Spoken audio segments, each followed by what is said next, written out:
शक्तिधरा स्वधाम्ना अन्याश्च हस्तचरणश्रवणत्वगादीन् प्राणान्नमो भगवते पुरुषाय तुभ्यं प्राणान्नमो भगवते पुरुषाय तुभ्यं। ओम शांति शांति शांति। परम प्रेमास्पद व्यासपीठासीन आचार्य जी, उनके संगतिकार धर्मानुरागी सज्जनों, भक्तिमती माताओं, सबका सादर अभिनंदन करते हुए किंचित चर्चा। प्रथम भगवान नाम संकीर्तन सभी उच्चारण करेंगे तालियां बजाते हुए।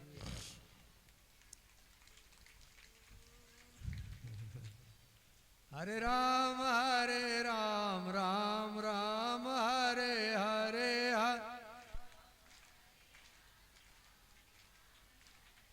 हरे राम राम राम हरे हरे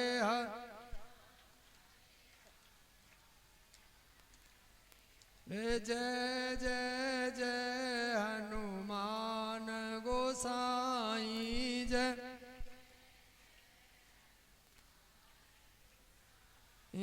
जय जय जय हनुमान गोसाई जय।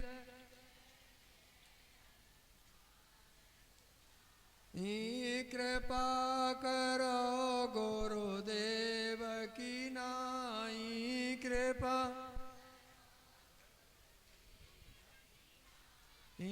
हरे राम राम राम हरे हरे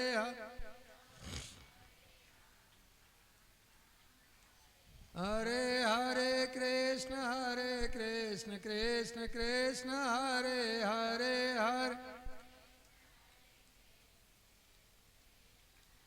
बोले कृष्ण कन्हैया लाल की। हर हर महादेव। न कांक्षे विजयम कृष्ण न च राज्यम सुखानि च किन्नो राज्येन गोविंद किम भोगैर्जीवितेन वा। अर्जुन ने जब अपने सगे संबंधियों को देखा तो उसके अंतर मन में मोह का प्रवेश हो गया और वो शरीर से भी शिथिल हो गया, मन से भी शिथिल हो गया और अपने हथियार सब रख करके भगवान कृष्ण से कहता है कि न कांक्षे विजयम कृष्ण। महाराज मुझे न तो विजय चाहिए, न राज्य चाहिए और न सुख चाहिए। अब हम आपको बात एक पूछें कि संसार में व्यक्ति विजय प्राप्त करने के लिए, जीत हासिल करने के लिए साम दाम दंड भेद छल कपट हिंसा सब रास्ते अपनाता है और ये चाहता है कि हमारी जीत हो जाए। ये चाहता है कि नहीं चाहता?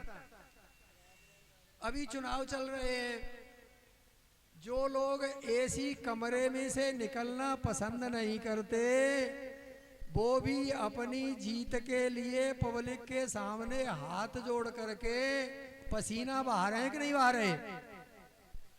और ये तो बड़ा इलेक्शन है, गांव का छोटा सा इलेक्शन प्रधानी का होता है ना, उस इलेक्शन में रात की नींद हराम हो जाती है। रातों रातों घूम घूम करके एक एक व्यक्ति को पटाना पड़ता है और फिर भी वो व्यक्ति पट जाए ये बड़ा मुश्किल है। तो ये सारा जो परिश्रम किया जाता है, इतनी कड़ी मेहनत की जाती है, वो किसके लिए की जाती है कि हमारी जीत हो जाए, इसलिए तो ना। और अर्जुन ये कह रहा है कि नकांक्षे विजयम कृष्ण। हे भगवान मुझे विजय नहीं चाहिए। अब अर्जुन के मन में क्या बात है, क्यों विजय नहीं चाहिए? जबकि विजय प्राप्त करने के लिए लोग अपना एड़ी चोटी का जोर लगा देते हैं, अपना जीवन दांव पर लगा देते हैं और विजय प्राप्त करते भी हैं। ये तो छोटी छोटी जीतें हैं कि कोई प्रधानी का चुनाव जीत गया, कोई विधायक का चुनाव जीत गया, कोई सांसद का चुनाव जीत गया। लेकिन साहित्य आपने नाम सुना होगा सिकंदर का, और सिकंदर ने पूरे विश्व पर जीत प्राप्त कर ली थी। लेकिन उसका अंत में उसने जब निचोड़ बताया, जब वो मरने की तरफ जाने लगा, तो बताते हैं कि उसके जीवन का अनुभव ये था कि इकट्ठे कर दुनिया के जर, माने दुनिया की सारी संपत्ति लोगों से छीन छीन करके इकट्ठी कर ली। इकट्ठे कर दुनिया के जर, सभी मुल्कों का माली था। मुल्क कहते हैं राज्य, क्षेत्र, जमीन। तो सारे विश्व पर उसका राज था, पूरी जमीन उसके अधीन थी, संपत्ति का कोई पार नहीं था। लेकिन संपत्ति ज्यादा हो जाने से और जमीन ज्यादा हो जाने से आपको सुख मिल ही जाएगा, इसकी कोई गारंटी नहीं है। क्योंकि यदि गारंटी होती तो सिकंदर ने सारी दुनिया पर विजय प्राप्त कर ली थी और सारी दुनिया उसके अधीन थी, सारी जमीन उसके अधीन थी। फिर भी वो अपने अंत में जीवन का अनुभव बताता है कि इकट्ठे कर दुनिया के जर सभी मुल्कों के माली थे, और सिकंदर जब चले दुनिया से दोनों हाथ खाली थे, बिल्कुल खाली हाथ लेकर के गए। तो हमें ये सोचना चाहिए कि सिकंदर जब सारे संसार पर राज्य करने वाला और सारे संसार की संपत्ति को इकट्ठी करके अपने अधीन करने वाला व्यक्ति भी जब इस संसार से विदा हुआ, तो एक छदाम भी साथ लेकर के, तो क्या हम कुछ ले जा सकते हैं? कितना भी जोर अजमाइश कर लें, कितना भी जोर अजमाइश कर लें, लेकिन उसके बाद भी हम कुछ साथ नहीं ले जा सकते। और जीवन में होता ये है कि जग में जन्मे जब बाल भये, जग में जन्मे जब बाल भये, तब एक रही सुधि भोजन की। जब बचपना होता है उस समय कोई चीज हाथ में दे दो तो उसे सीधी मुंह को ले जाता है, चाहे वो खाने की हो या न हो, उसे ऐसा ही लगता है कि ये खाने की चीज है, चलो खा लें। तो जग में जन्मे जब बाल भये, तब एक रही सुधि भोजन की, और तन में तरुणाई जब प्रकटी, तब प्रीति भई तरुणी तन की। और जब थोड़ी सी जवानी आई तो जवानी के जोश में अच्छाई बुराई कुछ नहीं देखते, अकड़ अकड़ के चलते हैं, और जो काम करना नहीं चाहिए उसको करने के लिए भी तत्पर हो जाते हैं। और जवानी ज्यादा साथ नहीं देती। अरे कोई आदमी हमें गारंटी से बता सकता है कि जवानी हमारी कितने दिन संग रही, अरे न जाने कब आई और कब ढल गई, पता ही नहीं चलता। तन वृद्ध भयो धन की तृष्णा, और जब वृद्धावस्था आ जाती है तो शायद जीवन में उन्होंने कुछ नहीं कमाया हो, लेकिन बुढ़ापे पे धन की तृष्णा इतनी बढ़ जाती है कि ये लगता है कि कहां से पैसा आ जाए। चारों तरफ से खींचने की दिमाग में बात चलती रहती है। और उसके बाद और जो थोड़े से बूढ़े हुए तो बिल्कुल खाट पकड़ गए, अब चला फिरा नहीं जाता, लेकिन दिमाग फिर भी काम करता है। और घर में से कोई नाती निकलता है तो उसे बुला करके कुछ कहते हैं, बेटा निकलता है तो उससे मुझे बुला करके कुछ कहते हैं। और अड़ोस पड़ोस के लोग पूछते हैं कि तुम्हारे पिताजी ने क्या हो गया, तो वो कहते हैं तन वृद्ध भयो धन की तृष्णा, सब लोग कहें सनकी सनकी। अरे हमारे पिताजी की तो कछु मत पूछो, ऐसी सनक सवार रहते, पागल से है गए, न ढंग से खाने दें न पीने दें, कहीं जाएं तो चलते में मतलब खोटी कर दें। अरे कहाँ जा रहा है, क्या करना है? तो कहने का मतलब है कि जो बच्चा तुमने बड़े लाड प्यार से पाला वही अब तुमको क्या कहता है कि सनकी है। वे तो डोकर तो सनकी है गए, वे तो मतलब पागल से है गए। तो सब लोग कहें सनकी सनकी। और मंजुल नाम के कवि हुए हैं, वो कहते हैं कि सुख मंजुल नाय मिलियो कबहू, सुख मंजुल नाय मिलियो कबहू, रही अंत समय मन में मन की। मन की मन में रह जाती है और प्राण पखेरु उठ जाते हैं, कुछ हाथ पल्ले नहीं पड़ता। एक उदाहरण बहुत सुंदर दिया है कि किसी सरोवर में एक सुंदर कमल का पुष्प खिला हुआ था। भौरा रस का प्रेमी होता है, वो उस कमल के पुष्प पर जाकर के बैठ करके रस लेने लगा और रस लेते लेते लेते लेते इतना मस्त हो गया कि वो भूल ही गया कि हमें कहीं जाना है और रात्रि होगी, सायंकाल सूर्य छिपेंगे तो ये जो कमल की पंखुड़ियां ये परस्पर सट जाएंगी और हम उसमें बंद हो जाएंगे। तो ये नहीं सोचता, वो रस लेने में इतना मस्त हो जाता है कि सारी बातें भूल गया।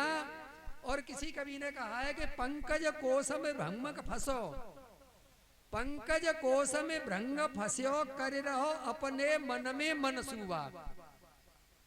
ये उदाहरण भौरे का जरूर है, लेकिन भौरे का नहीं है, वो हमारे जीवन से ही संबंधित है।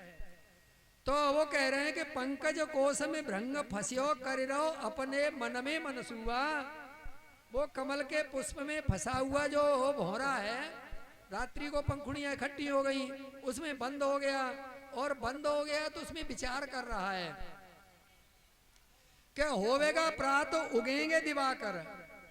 अरे सवेरा तो होना ही है और सवेरा होगा और सूर्य उदित होंगे तो सूर्य उदय होने के बाद इसकी कमल की पंखुड़ियां फिर खिलने लगेंगी और जब की कमल की पंखुड़ियां खिलेंगी तो हम इसमें से जो मकरंद है, इसका रस है, पराग है, उसे खूब सारा इकट्ठा करके अपने परिवार को ले जाएंगे। लेकिन आप जानते हैं ना कि मन चीती ना होते है, मन चीती ना होते है, प्रभु चीती तत्काल। और जान चाहत बैकुंठ को सो भेज दे पाताल। तो वो भौरा सोच जरूर रहा था कि हम सुबह होगी, सूर्य उदित होंगे, कमल की पंखुड़ियां खिलेंगी और हम इसमें से पराग मकरंद रस ले करके अपने परिवार को चले जाएंगे। लेकिन इतने में कछु और भयो नहीं जानत, काल कराल अजूबा। अरे काल की गति को कोई नहीं समझ सकता कि कब क्या होगा। तो सोच तो भौरा ये रहा था कि हम पराग लेकर के जाएंगे, लेकिन काल को कुछ और मंजूर था, भगवान को कुछ और मंजूर था। तो हुआ ये कि आए गजेंद्र चबाई लयो। जिस कमल के पुष्प वो बैठा बैठा विचार कर रहा था अंदर भीतर, उसी आके एक हाथी ने, मतवाला हाथी आया पानी पीने के लिए और आए गजेंद्र चबाई लयो। रह गयो मन में मन को मनसूबा। मन को जो मनसूबा हो, जो विचार था अंदर से, वो सारे का सारा धरा का धरा रह गया।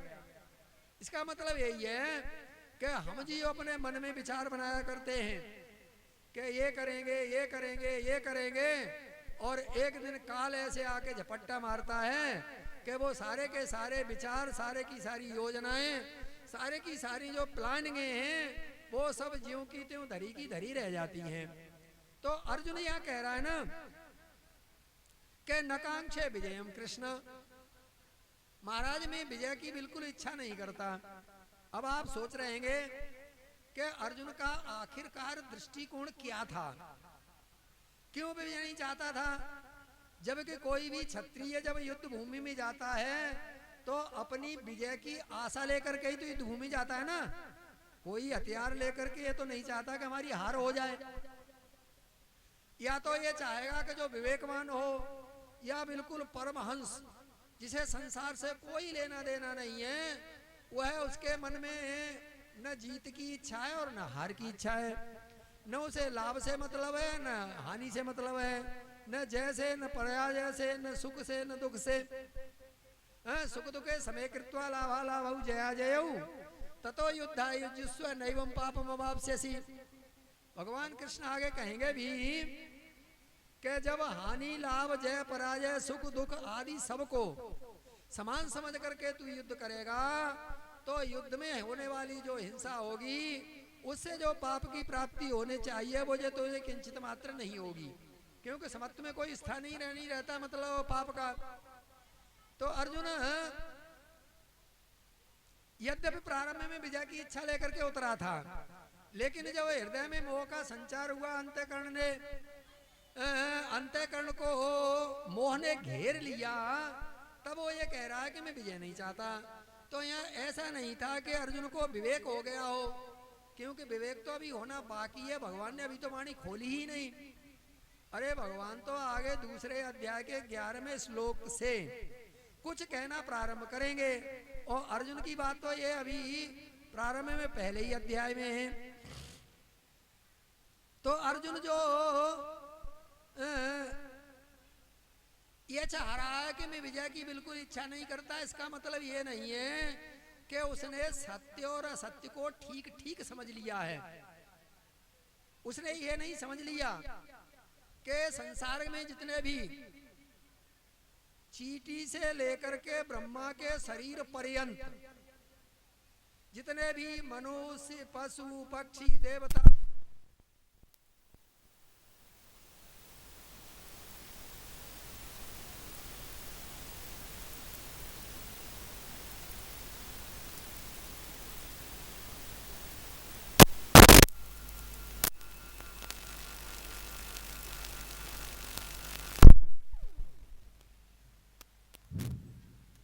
बोलिए सदगुरुदेव भगवान की। बैठ जा बैठ जा बैठ जा बैठ जा। तो चींटी के शरीर से लेकर के ब्रह्मा के शरीर पर्यंत जितने भी देवता, दानव, यक्ष, राक्षस, भूत, प्रेत जितने भी शरीर हैं वो सारे शरीर बने हुए हैं प्रकृति से। और इस शरीर के अंदर जो अंतःकरण है, मन, बुद्धि, चित्त, अहंकार, इसके अंदर प्राण है, इसके अंदर इंद्रियां हैं, इसके विषय हैं। वो सारे के सारे विषय, इंद्रिय, अंतःकरण, प्राण आदि सब भी प्राकृत हैं। प्राकृत ही माने प्रकृति के कार्य हैं, और प्रकृति है अपने में जड़, झूठी, असत्य। तो अर्जुन को क्या ये विवेक हो गया कि इतना ये जी भौतिक जगत दिख रहा है, और सामने कौरव सेना में खड़े हुए जो योद्धा लोग हैं ये सभी प्रकृति के कार्य हैं, झूठे हैं, अनित्य हैं। और जो हमारा आत्मा है वो असंग, उदासीन, साक्षी, चेतन है। इसलिए प्रकृति में होने वाला जो भी क्षोभ है, प्रकृति में होने वाला जो दुख है, वह हमें बिल्कुल भी प्रभावित नहीं कर सकता। कहने का मतलब है कि प्रकृति और पुरुष, इन दोनों का जो संबंध है, इन दोनों का जो तादात्म्य है, उसको यदि हम अलग अलग करके ठीक ठीक ढंग से समझ लें कि जो प्रकृति है और प्रकृति के जो कार्य हैं वो एक तरफ कर लें, और एक तरफ जो शुद्ध चेतन अजर अमर अखंड अद्वय अविनाशी जो आत्मा है उसको एक तरफ कर लें, और दोनों के बीच में जो संबंध है उस संबंध को काट दें, तो उस व्यक्ति को जिसका प्रकृति से संबंध कट गया है, उस व्यक्ति को संसार का कोई भी सुख, दुख, जय, पराजय, हानि, लाभ प्रभावित नहीं कर सकता। लेकिन अर्जुन को यह विवेक तो अभी है नहीं। अच्छा, जैसे आप यूं समझ लो कि किसी व्यक्ति का विवाह हो गया और 2 वर्ष बाद अपनी पत्नी से 2 वर्ष पर्यंत उसने बहुत मतलब नजदीक रह करके प्यार से अपनी जिंदगी जी, और 2 वर्ष बाद उसका हो गया तलाक। अब 2 वर्ष से पहले जब आपका मतलब उस पत्नी से प्रेम था, संबंध जुड़ा हुआ था, उस समय आपकी पत्नी यदि कहीं बाजार में किसी दूसरे आदमी के हाथ में हाथ डाल करके और बाजार में घूमती हुई दिखाई दे, तो तुम्हें कष्ट होगा कि प्रसन्नता होगी? अरे कष्ट होगा ना, बड़ी भारी गुस्सा आएगी, अंदर से होगा, मन में बड़ा भारी दुख होगा कि देखो मेरी पत्नी दूसरे व्यक्ति के साथ मतलब हाथ में हाथ डाले हुए घूम रही है। अच्छा, वही पत्नी यदि आपको तलाक दे करके किसी दूसरे आदमी के साथ जाए या न जाए, लेकिन तुमसे तलाक दे दे और फिर किसी दूसरे आदमी के साथ घूमे तो तुम्हें कष्ट होगा? हैं? क्यों नहीं होगा? अरे जो कहोगे हम तो छोड़ दे ही, हमारा जो तलाक है गई, अब हमें कछु लेना देना ना, काऊ के संग डोले हैं। तो अब ये बताओ कि जो पहले दुख था वो स्त्री से था कि उस स्त्री के साथ संबंध था, उस संबंध से था? अरे दुख तो संबंध थे था। यदि वो स्त्री दुख देती तो वो तो मतलब दूसरे के साथ घूम रही है, अब तुम्हें कुछ दुख नहीं हो रहा, और जब तुम्हारे साथ संबंध था तो दुख हो रहा था। तो इसका मतलब ये है कि संसार में जितने भी संबंध हैं, चाहे स्त्री से हो, पुत्र से हो, बाप से हो, भाई से हो, पड़ोसी से हो, नातेदार से हो, रिश्तेदार से हो, जितने भी संबंध हैं वो व्यक्ति ज्यों के त्यों बने रहें। केवल बीच में से संबंध कट जाए तो आपके दुख की निवृत्ति हो जाएगी कि नहीं हो जाएगी? आपका दुख अपने आप दूर हो जाएगा, हैं? या तो तुम उसे छोड़ दो या तुम्हें छोड़ करके चली जाए, या तुम्हारा पुत्र मतलब लड़ झगड़ के तुमसे अलग हो जाए, कोई तल्ला नहीं रखे तो उसे उसके मतलब हानि लाभ पर कोई दुख नहीं होगा। और यदि वो तुम्हारे नजदीक रह रहा है, तुम्हारी सेवा कर रहा है, जरा सी भी कोई बात हो जाए, उसे बुखार भी आ जाए तो भी तुम बेंत लेकर के डॉक्टर के पास पहुंच जाओगे कि मतलब हमारे लड़के को बुखार आ गया, चलो दवाई दे दो। तो इसका मतलब ये हुआ कि दुख व्यक्ति में नहीं होता, दुख होता है संबंध में।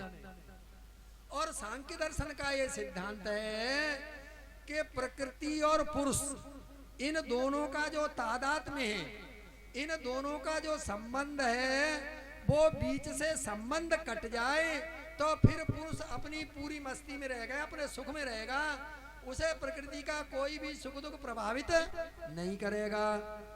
लेकिन अर्जुन को उस समय सांख्य शास्त्र का कोई मतलब ज्ञान नहीं था, इसलिए सांख्य दृष्टि तो उसकी थी नहीं। अब अर्जुन कह क्यों रहा है कि मेरी विजय की कोई इच्छा नहीं है, मुझे विजय नहीं चाहिए, क्यों कह रहा है?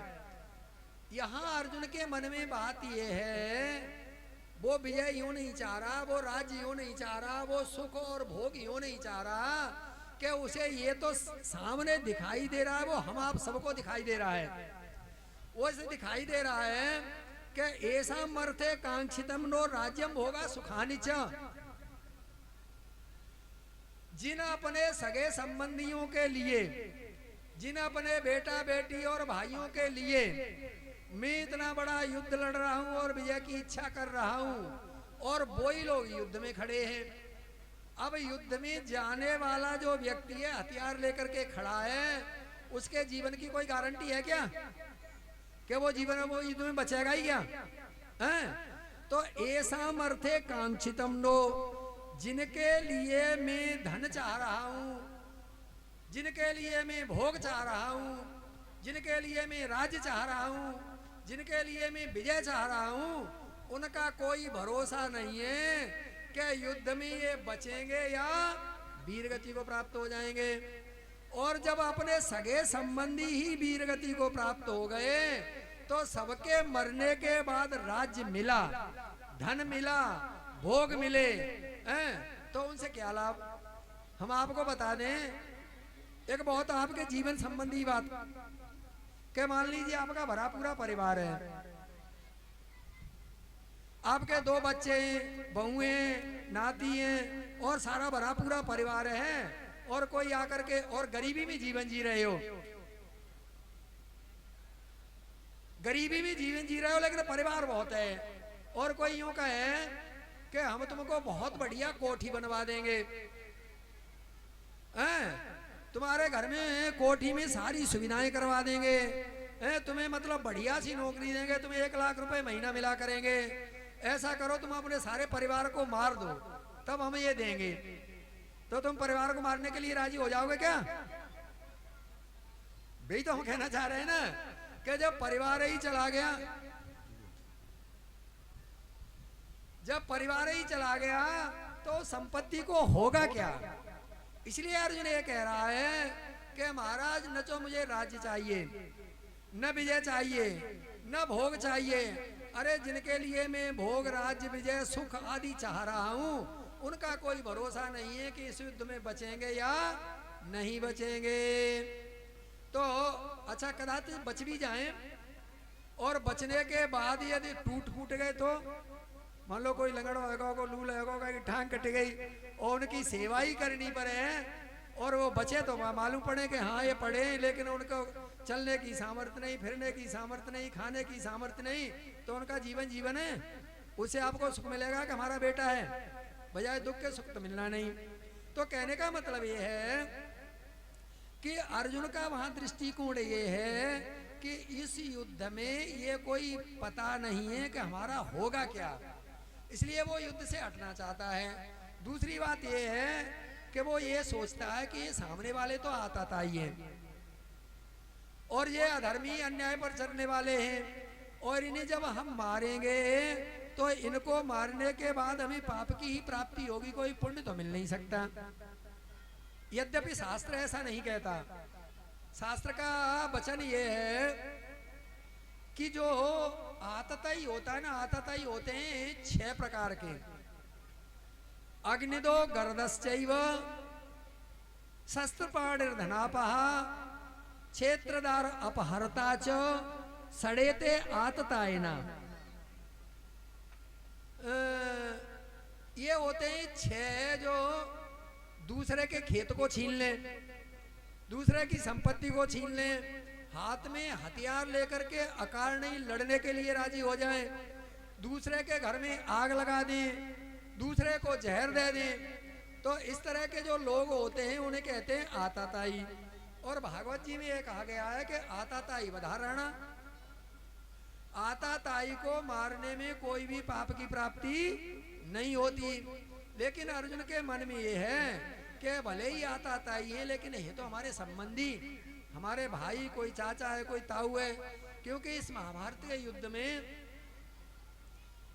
5 पीढ़ियों के लोग उपस्थित हैं, एक साथ युद्ध में खड़े हुए हैं 5 पीढ़ी।